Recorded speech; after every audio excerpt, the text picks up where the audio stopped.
প্রিয় দর্শক কেমন আছেন? আশা করছি ভালো আছেন। বহু বিয়ে নিয়ে আজকে একটা ভিডিও করব।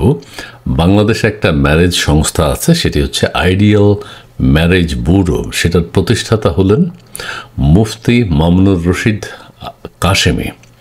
তিনি এই সংস্থার অধীনে বহু বিয়েতে মানুষকে, পুরুষদেরকে উৎসাহিত করে থাকেন এবং নারীদেরকেও বহু বিয়েতে উৎসাহিত করে থাকেন। পুরুষদের বিয়েটা যেভাবে উনি করিয়ে থাকেন যে 2-1 মাসের জন্য বিয়ে করান, এরপরে ডিভোর্স করে দেওয়া হয়। ডিভোর্সের কারণ কি? হাজব্যান্ড অভিযোগ করবে যে আমার ওয়াইফ বেশি তর্ক করে, সো তাকে ডিভোর্স করে দিতে হবে। এই ম্যারেজ মিডিয়া আবার এই নারীকে অন্যত্র বিয়ে দেন, আবার ওখান থেকে যদি ডিভোর্স করা হয় তাহলে আবার অন্যত্র বিয়ে দেন 2-1 মাস পরে। ম্যারেজ মিডিয়ার, ম্যারেজ সংস্থার আড়ালে যেভাবে নারীদের সর্বনাশ করেন মামুনুর রশিদ কাশেমি, গোপন তথ্য ফাঁস করলেন স্ত্রী। ঠিক আছে, এটা হলো দৈনিক ইত্তেফাক। দৈনিক ইত্তেফাক নানান কথা লেখা আছে, কী লেখা আছে আমি সেটা বলবো। তার স্ত্রীর অভিযোগ অনুযায়ী যদি বোঝা যায় যে মামুনুর রশিদ কাশেমি, মুফতি মামুনুর রশিদ কাশেমি কিন্তু নিজে বহু বিয়ে করেছেন, সেই অন্যদেরকেও বহু বিয়ে করতে উৎসাহিত করেন। এটার ভালো খারাপ আমি সেটা বলবো না, প্রতারণা কোথায় সেটি বলতে চাই। অর্থাৎ একটা নারীর বিয়ে দিলে, এটা কিন্তু তারা জানে, একজন নারীর বিয়ে দিলেন, দিয়ে 2-1 মাস পর পুরুষের সাথে চুক্তি থাকে এবং এই জন্য তারা বহু টাকাও পেয়ে থাকেন। টাকাও পেয়ে থাকেন কীভাবে? কারণ 2-1 মাসের জন্য বিয়ে করবে, বিয়ে করে এরপরে ডিভোর্স দিয়ে দেবে।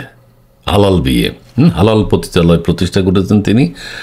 সেটি ব্যাখ্যা করব, পত্রিকা কী লিখেছে সেটি আপনাদেরকে জানাবো এবং তার স্ত্রীর কী অভিযোগ সেটিও আপনাদেরকে জানাবো।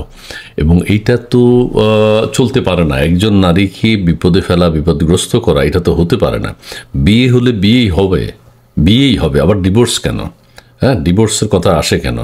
মুফতি মামুনুর রশিদ এবং তার এই যে ম্যারেজ মিডিয়া, তার অনেক ছবি আছে এখানে, কয়েকজনের ছবি আছে এখানে। যাদের ছবি দেখতে পাচ্ছেন সবই কিন্তু বহু বিয়েই অভ্যস্ত। তারা এক একজনের 4 বিয়ে, 3 বিয়ে, 2 বিয়ে করেছেন। এখানে খুব লেখা আছে, এখানে লেখা আছে তারা যে বহু বিয়ে করেছেন এবং এখানে 100 জনের কথা বলা হয়েছে এবং শত শত বিয়ে তারা এরকম দিয়ে থাকেন। শত শত বলতে অনেক বিয়ে তারা দিয়ে থাকেন। আমি একটু পড়ে শোনাই। শরিয়া ভিত্তিক আদর্শ নিকাহ বিবাহ ব্যুরো ও কনসালটেন্ট প্ল্যাটফর্ম আইডিয়াল ম্যারেজ ব্যুরোর প্রতিষ্ঠাতা মুফতি মামুনুর রশিদ কাশেমির বিরুদ্ধে তার তৃতীয় স্ত্রী পরিচয়ে গুরুতর অভিযোগ করেছেন এক নারী। এখন তৃতীয় স্ত্রী, চতুর্থ স্ত্রী, পঞ্চম স্ত্রী কারো মুখ কিন্তু দেখা যায় না, শুধু চোখ। আমাদের আবু দুহা আদনান সাহেবের স্ত্রীও আপনারা দেখেছেন যে শুধু চোখ দেখা যায়। সো কোন স্ত্রী, উনি কি পুরুষ জাতীয় স্ত্রী না নারী স্ত্রী, এটা কিন্তু বোঝা যায় না, বোঝাটা খুব জটিল।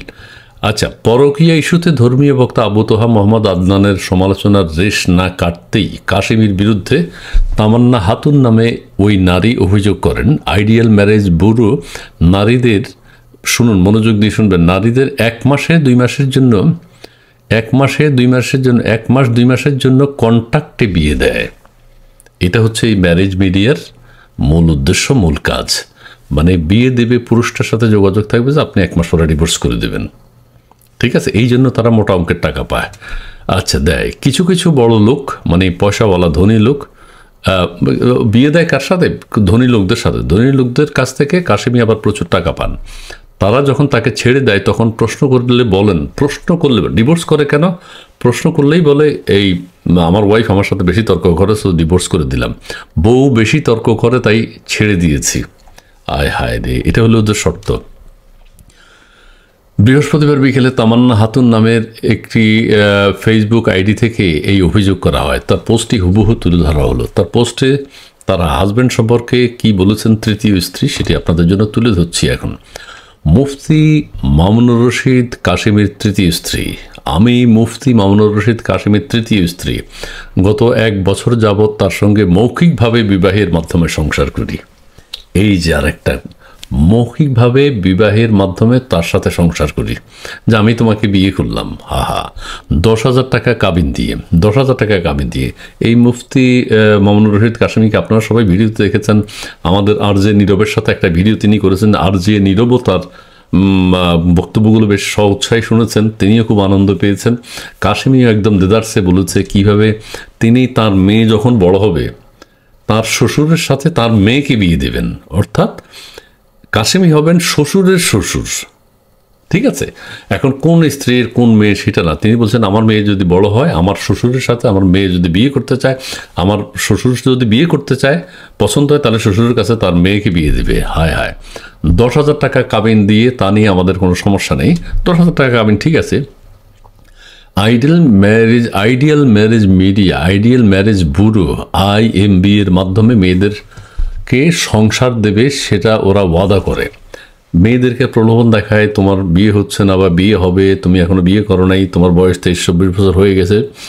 আনম্যারিড যারা, ম্যারিড যারা, ডিভোর্সে যারা, প্রত্যেকে তারা বিয়ে দেয় যে 1 মাসের জন্য বা 2 মাসের জন্য, সেটা হলো তাদের মূল উদ্দেশ্য। এবং তারা ওয়াদা করে যে তোমার আমরা সংসার দেবো, বিয়ে করিয়ে দেব। তাদের দুঃখ কষ্ট তারা দেখবে এই প্রতিষ্ঠান। দুঃখ কষ্ট দেখার আপনার তো দরকার নেই, ম্যারেজ মিডিয়ার তো দরকার নেই, কিন্তু এইসবের পেছনে তারা সেই সব নারীকে 1 মাসে 2 মাসের জন্য কন্ট্রাক্টে বিয়ে দেয়। ওই পুরুষ যে বিয়ে করে তার সাথে চুক্তি থাকে যে 1 মাস 2 মাস পর আপনি ডিভোর্স করে দেবেন, আমরা তাকে আরেক জায়গায় বিয়ে দিব। কিছু কিছু ধনী লোক তাদের সাথে যোগাযোগ করে এবং তাদেরকে মানে কিছু কিছু বড় লোকের কাছে বিয়ে দেয় আর কি। তারা যখন ছেড়ে দেয় তখন প্রশ্ন করলে বলে বউ বেশি তর্ক করে তাই ছেড়ে দিয়েছি। এটা তাদের প্রতারণার একটা সংলাপ। একদিক দিয়ে নারীকে ঘর সংসার দেবে বলে, আরেক দিক দিয়ে ইচ্ছাকৃতভাবে নারীদেরকে ব্যবহার করে, ঠিক আছে, তাদের সংসার নষ্ট করার পরিকল্পনা করে, সংসার নষ্ট করার পরিকল্পনা করে। এইসব নিয়ে তর্ক করতে গেলে তার সঙ্গে আমার ঝামেলা হয়। আচ্ছা, ওই তৃতীয় স্ত্রী যখন মুফতি মামুন রশিদ কাশেমীকে এইসব বিষয়ে উত্থাপন করলেন, অভিযোগ করলেন, তখন তার সাথে ঝামেলা হয়, ওয়াইফের সাথে তার ঝামেলা হয় এবং এক পর্যায়ে মুখে তালাক দেয়, ওই তৃতীয় স্ত্রীকে তালাক দিয়ে দেয়। তারপরেও আমি আশায় ছিলাম আমার সঙ্গে সংসার ঠিক হয়ে যাবে এবং তার সঙ্গে আমার তালাক হওয়ার পরও সে আমার সঙ্গে অবৈধভাবে মেলামেশা করে। হায় হায়, তালাক হয়ে যাওয়ার পরও, আমাদের ইসলাম ধর্মের যে নিয়ম আছে সেই অনুযায়ী তালাক হয়ে যাওয়ার পরও তার সঙ্গে আবার অবৈধভাবে মেলামেশা করে, এই বলে যে সব কিছু ঠিক করে নেবে। তাকে প্রতারণাটা কি, তাকে আবার হতাশ করে, তাকে বলে ঠিক হয়ে যাবে, তালাক দিয়েছি ঠিক আছে, এখন আবার আমরা মেলামেশা করি, এটা ঠিক হয়ে যাবে, ঠিক আছে, আবার মেনে নেবে। হ্যাঁ, এবং সেই সময় আমার গর্ভে একটি বাচ্চাও আসে, একটা সন্তান আসে। তখন অবৈধ মেলামেশার সময় বাচ্চা আসার আগে সে আমাকে ঘর থেকে বের করে দেয়, আরও নিষ্ঠুর। এবং আমি আমার বাবা মার বাসায় চলে যাই, মামার বাসায় চলে যাই, মামার বাসায় যায়। চিন্তা করার নিষ্ঠুরতা কোথায়। কয়দিন পর আমি যখন ডাক্তারের কাছে যাই তখন এই খবর পাই যে আমি গর্ভবতী যে ডাক্তারের কাছে যাওয়ার পর বুঝি, এবং সেটা আমি তাকে জানাই। তৃতীয় স্ত্রী তার হাজব্যান্ডকে জানায়, মামুন রশিদ কাশেমীকে জানায়। সে আমাকে বলে এটা অবৈধ সন্তান, এটা পৃথিবীতে আসলে তোমার আর আমার জন্য ক্ষতিকর। আরও নিষ্ঠুর, আরও নিষ্ঠুর। তো তার সাথে যে মেলামেশা করলো, আল্লাহর কাছে জবাব দিতে হবে। এই আল্লাহর কথা বলে তখন এই বাচ্চা ফেলে দাও, আয় হায় রে, আমি সব কিছু ঠিক করে ফেলবো, আয় হায় রে। সে তার দুলাভাইয়ের প্রথম স্ত্রী, সে আর তার দুলাভাইয়ের প্রথম স্ত্রী আমাকে জোর করে ওষুধ খাওয়ায়। তার দুলাভাইরও সে নিশ্চয় কয়েকটা বিয়ে করেছে, যে দুলাভাইয়ের প্রথম স্ত্রী। বাচ্চা নষ্ট হওয়ার 3 দিন পর সে কুষ্টিয়াতে গিয়ে একটি 13 বছরের মেয়েকে বিয়ে করে। আরে বাবা, বাচ্চা নষ্ট, তৃতীয় স্ত্রীর বাচ্চা নষ্ট করার পর সে কুষ্টিয়াতে গিয়ে 13 বছরের একটা মেয়েকে বিয়ে করে, এবং সেই বিষয়টি এখনও পাবলিশ করেনি অনলাইনে। 14-10-2025 আমি তার বিরুদ্ধে একটি মামলা জমা দিই।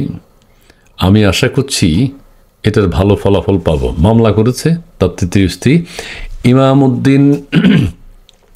আমার সৎ বাবা আমার মাকে হুমকি কেউ দেয় যে তোমার মেয়ে যদি অনলাইনে এসে আমাদের বিরুদ্ধে কথা বলে তাহলে আমি তাকে সঙ্গে সঙ্গে তালাক দিব।